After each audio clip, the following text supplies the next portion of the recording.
పార్వతీదేవి అడిగింది మహాభారతం అనుశాసనిక పర్వంలో, శుభ్రమైన కైలాసం ఉండగా, ఇంత ఐశ్వర్యం ఉండగా, చింతామణి గృహం ఉండగా శ్మశానంలో ఎందుకుంటున్నారని అడిగింది.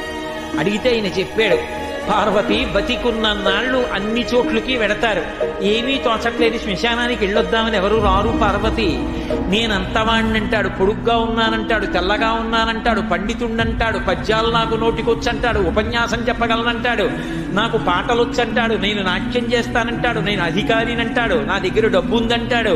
ఇన్ని ఉన్నాయనుకున్న వాడిలోంచి ఊపిరి బయటికి వెళ్ళిపోయిన తరువాత వాడిని తీసుకెళ్లి 4 కొత్త కర్రల మీద పడుకోబెట్టి చాప చుట్టి తాడు కట్టి పైన నూలుబట్ట కప్పి తీసుకొచ్చి అన్నీ తీసేసి కర్రల మీద పడుకోబెట్టి కాల్చేస్తుంటే జీవుడు లేచి నిలబడి పుర్రె పగిలిపోయిన తరువాత కన్న కొడుకు కూడా స్నానం చేసి వెళ్ళిపోతుంటే చీకటి పడిపోయాక, అయ్య బాబోయ్ చుట్టూ ఉగ్రభూతాలు, నా వాళ్ళన్న వాళ్ళు లేరు, వీళ్ళని నమ్ముకున్నాను, ఒక్కడు లేడని ఏడుస్తుంటే నేనున్నాను రా అని చెప్పడానికి నేను కూడా లేకపోతే చచ్చిన వాడు 1000 మాటలు చచ్చిపోతాడని అక్కడ ఉన్నాను పార్వతి, నా కర్మకాలక్కడలేను.